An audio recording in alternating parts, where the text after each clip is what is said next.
Friends, welcome back to Media Talks. நான் உங்கள் Mounika. Wow wow. So இன்றைக்கி எபிசோட் ஸ்டார்டிங்லேருந்து அந்த ஒன்றுலேருந்து ஒரு நிமிஷத்துலேருந்து 25, அதாவது கடைசி 22 நிமிஷமோ சம்திங் மினிட்ஸ் ஞாபகம் இல்லை. அது வரைக்கும் நீங்கள் பார்த்தீங்கன்னா நம்ம பிபிலாம் ரைஸ் ஆகி அப்படியே ருத்ர தாண்டவம் ஆடிடும். ஆனால் வந்து அந்த எபிசோட் நம்ம தனியாக ஒரு ஸ்பெஷல் வீடியோவில் பார்ப்போம். பட் இந்த வீடியோ ரொம்ப ரொம்ப ரொம்ப ஸ்பெஷல் ஃபார் வீக்கா ஃபேன்ஸ்.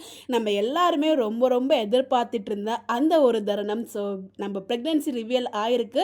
நம்ம யாருக்கு அப்படின்னு பார்த்தீங்கன்னா சாரதாமாக்கு ரிவீல் பண்ணிட்டாங்க, காவேரியை ரிவீல் பண்ணியிருக்காங்க. ஸோ இந்த ஒரு தருணத்துக்காக தான் மொத்த வீக்கா ஃபேன்ஸுமே எதிர்பார்த்துருந்தாங்க. ஸோ ரொம்ப ரொம்ப நெகட்டிவாக போயிட்டுருக்கு. சீக்கிரம் பாசிட்டிவ் ட்ராக் கொண்டு வாங்க அப்படின்னு சொல்லிட்டு இதுலேயும் ஏதாச்சும் ஒரு பிரச்சனை இருக்கா நமக்கு தெரியல. அதை பற்றி நம்ம யோசிக்க தேவையில்லை. கோ வித் ஃப்ளோவில் இப்போதைக்கு இந்த வீடியோவில் போவோம். ஸோ ஒன் மோர் திங், நான் ரொம்ப கைட் பண்ணிட்டு இருக்குது ப்ரொமோ வரும்னு எதிர்பார்த்துட்ருக்கேன். பிகாஸ் வந்து பார்த்திங்கன்னா ஸோ இதுக்கு ப்ரொமோ விடாமல் இருக்க மாட்டாங்க. ஏன்னா விஜய் டிவிக்குமே தெரியும், சேனலுக்கும் தெரியும், எல்லாருக்குமே தெரியும் வீக்கா ஃபேன்ஸ் எதை எதிர்பார்த்துட்ருக்கோம் அப்படின்னு சொல்லிட்டு. ஸோ நம்ம ப்ரெக்னென்சி எதிர்பார்த்துட்ருக்கோம் அப்படிங்கிறப்போ அந்த ஒரு ட்ரூத் ரிவியலை அதுக்கு ஒரு ப்ரொமோ விடாமல் கண்டிப்பாக இருக்க மாட்டாங்க. ஸோ அந்த ஒரு ப்ரொமோ ட்ரெண்டிங் ஆகும். நான் சொல்கிறேன், எழுதி வச்சுக்கோங்க. இது எனக்கு தோணுது நடக்கும் அப்படின்னு சொல்லிட்டு. ஸோ என்னன்னா ரொம்ப ரொம்ப ஹாப்பியாக இருக்குது. ஏன்னா வந்து அவ்வளோ அந்த 25 நிமிஷமோ 22 நிமிஷமோ அவ்வளோ ஃப்ரஸ்ட்ரேஷன். அதை பார்க்கும்போது இந்த சீரியலில் நம்மளாரையுமே நம்ம ஃபோனை தூக்கி உடச்சிடும் போல் அந்த லெவலுக்கு பாட்டி சாரதாமா சுற்றி இருக்கவங்க எல்லாருமே ஃபுல் நெகட்டிவிட்டி. அப்பா பாட்டிலாம் பேச நிறைய தனியாக ஒரு வீடியோ பேசுவாங்க, இதில் பேசுவாங்க, ரொம்ப ஹாப்பியானது மட்டும் பேசுவோம். ஸோ ஃபைனலாக வந்து காவேரி ப்ரெக்னெண்ட்டாக இருக்க விஷயத்த சாரதாமா கிட்ட சொல்லிட்டாங்க.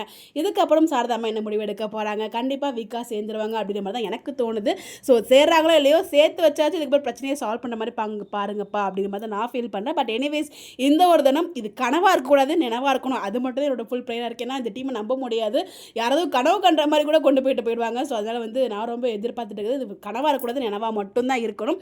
ஸோ பார்க்கலாம் என்ன நடக்குது அப்படின்னு சொல்லிட்டு அந்த ப்ரிவியூவை பார்க்கும்போது கனவாக இருக்கிறதுக்கு சான்சஸ் இல்லை, நினைவாக இருக்க மட்டும் தான் வாய்ப்பு இருக்குன்னு தோணுது. இருந்தாலும் 99.9% அப்படி தோணுனாலும் எல்லாம் கொளருதுங்க. ஏன்னா நிறைய அப்டேட்ஸ் வந்து கொடுக்காமலே வச்சிருக்கேன். நேற்றுக்குலாம் ஷூட்டிங் போயிருக்கேன், அந்த அப்டேட்லாம் எடுத்து வச்சிருக்கேன், ஆனால் கொடுக்கவே இல்லை. நான் இன்ஸ்டாகிராமும் போகல. ஸோ வந்து அப்டேட்ஸ் எல்லாமே நேற்றுக்கு மார்னிங் ஈவினிங் வரைக்கும் பார்த்து அப்டேட் பண்ணி எடுத்து வச்சிருக்கேன். எல்லாமே உங்களுக்கு அப்டேட் கொடுத்துட்டே இருக்கேன். பட் இந்த அப்டேட் பார்த்ததுமே எனக்கு உடனே ஷேர் பண்ணணும்னு தோணுச்சு. அதனால தான் எபிசோட் கூட பேசாமல் உங்களுக்கு டேரெக்டாக இந்த விஷயத்தை நான் ஷேர் பண்ணேன். ஏன்னா அவ்வளோ ஹாப்பியாக இருக்கேன். ஏன்னா மனசுக்குள்ளே எவ்வளவோ பிரச்சனைகள் ஏன்னா எனக்கு நிறைய பிரச்சனைகளை கடந்த நான் வாழ்க்கை போயிட்டுருக்கு. அப்படி தான் எனக்கு வாழ்க்கை போயிட்டு இருக்க மாதிரி தான் ஒரு ஃபீல் இருக்குது. அதில் நம்ம அறியாமல் பார்க்குற எந்த ஒரு சீன்லையுமே நெகட்டிவாக போயிட்டுருக்கேன்னு ஒரு மிகப்பெரிய ஒரு வருத்தம்லாம் இருந்துச்சு. பட் இன்றைக்கி இந்த ப்ரிவியூவை பார்க்கும்போது எனக்கு தெரிஞ்சு அது கண்டிப்பாக வந்து ரியலாக இருக்கிறது ஹைலி சான்ஸ் இருக்குன்னு நான் ஃபீல் பண்ணுறேன். ஸோ யாரெல்லாம் வந்து அந்த ப்ரிவியூ பார்த்து எல்லாருமே ரொம்ப ஹாப்பியாக இருக்கீங்க, உங்களோட ப்ரெடிக்ஷன் என்ன, உங்களோட கருத்துக்களை மறக்காமல் கமெண்ட்டில் ஷேர் பண்ணுங்கள். இந்த மாதிரி அப்டேட் தெரிஞ்சுக்க நம்மளோட சேனலை ஃபாலோ பண்ணிக்கோங்க. Bye bye.